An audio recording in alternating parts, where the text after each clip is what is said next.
नमस्कार सर्वांना, श्री स्वामी समर्थ. तर माझ्या यूट्यूब चॅनलमध्ये तुम्हा सर्वांचं खूप खूप स्वागत आहे. तर आजची आपली रेसिपी आहे कांदा भजी. तर ह्या कांदा भजीची एक गंमत सांगते. तर हे मी कांदा भजी कधी केले तेच मला आठवत नाही आहे. गॅलरीमध्ये मला व्हिडिओ सापडले म्हणून मी तुमच्यासोबत देखील म्हणलं चला शेअर करावं. तर त्यासाठी काय केलं, 2 ते 3 असे कांदे पातळ उभे चिरून घेतले. त्यामध्ये अगोदर तर आपल्याला मीठ ॲड करून घ्यायचं आहे. त्यामुळे काय होईल, आपल्या कांद्याला पाणी सुटेल आणि आपल्याला भज्यामध्ये पाण्याचं प्रमाण आपल्याला कळेल. तर काय केलं, नंतर मीठ टाकलं, नंतर त्यामध्ये हळद टाकली, वरतून थोडीशी चटणी टाकली. तर कोणी कोणी काय करतं, भज्यामध्ये हळद वगैरे टाकत नाही, तर मला आवडते म्हणून मी हळद टाकलेली आहे. तर नंतर काय केलं, जिरे आणि लसूण छान कुटून घेतलं, त्याला देखील याच्यामध्ये ॲड केलं. तर तुम्ही लसूण वगैरे टाकू शकता, त्याने खूप छान चव येते. आणि नंतर मी एक मिरची अशी चिरून घेतलेली आहे. तर मिरची नक्की टाका, मिरचीने खूप छान टेस्ट येते भज्याला. तर चटणी बी टाकलेली आहे. मिरची अजिबात तिखट नाही, ती फक्त टेस्टसाठी मी ॲड केलेली आहे. आपण कांद्यामध्ये जे चटणी, हळद, मीठ वगैरे टाकले, त्याला तर अगोदर आपण छान व्यवस्थित हाताने मिक्स करून घ्यायचं, म्हणजे छान आपले मसाले कांद्याला वगैरे लागतील आतमधून.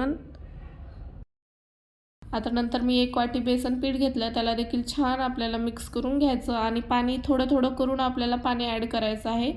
पाणी एकदम जास्तीचं घालायचं नाही, नाहीतर आपले भजे एकदम असे चपटे बनतील आणि कुरकुरीत बनणार नाहीत. त्यामुळे पाणी आपण थोडं थोडं करून घालायचं आणि आपल्या आकारानं घालू शकता. तर पाहू शकता, आता मला थोडंसं पाणी कमी वाटते, त्यामुळे मी अगदी थोडंसं पाणी अजून ॲड करत आहे.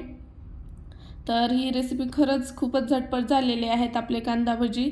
तुम्ही असे कांदा भजी एकदा नक्की ट्राय करा, खरंच खूपच कुरकुरीत बनतात. आणि यामध्ये मी कुठलाही बेकिंग सोडा वगैरे काहीच ॲड केलेले नाही. फक्त अर्धा तास आपण हे बाजूला मुरत ठेवण्यासाठी, पीस भिजत ठेवण्यासाठी बाजूला ठेवलेलं आहे. तर नंतर आता अर्ध्या तासाने मी त्यामध्ये थोडासा ओवा ॲड करत आहे.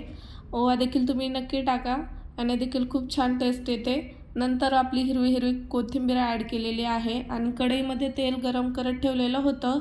तर अगदीच मीडियम गॅसवर मी हे भजे तळून घेत आहेत. अगोदर थोडंसं आपल्याला पीठ त्यामध्ये तेलात टाकून बघायचं. जर ते थोडंसं वरी आलं तर नंतर आपण सगळे भजे याच्यामध्ये तळून घ्यायचे. तर गॅस अगदी लहान किंवा मोठा देखील करायचा नाही, मीडियम गॅसवर आपल्याला भजे तळून घ्यायचे. म्हणजे आतमध्येपर्यंत आपले भजे तळले गेलेले पाहिजेत, नाहीतर कच्चे कच्चे राहतील आणि एवढे टेस्ट छान येणार नाही त्याला. तर आलटून पालटून असे आपल्याला हे भजे तळून घ्यायचे आहेत. तर एकदमच करपलेले किंवा असे कच्चे देखील नाही ठेवायचे, व्यवस्थित आपण हे भजे तळून घ्यायचे. आणि पाहू शकता आपले भजे किती सुंदर दिसत आहेत आणि हे एकदम कुरकुरीत आपले असे कांदा भजी तयार झालेले आहेत. जर रेसिपी आवडली असेल तर नक्की एकदा लाईक, शेअर, सबस्क्राईब करा.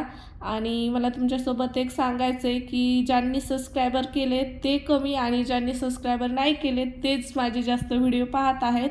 तर असं का करता तुम्ही? तर सबस्क्राईब एकदा नक्की करून ठेवा, त्याने काहीही होत नाही, उलटं आम्हाला एक मोटिवेशन भेटतं की पुढचा व्हिडिओ अपलोड करण्यासाठी. तर भेटूया नेक्स्ट रेसिपीसोबत. तोपर्यंत बाय बाय.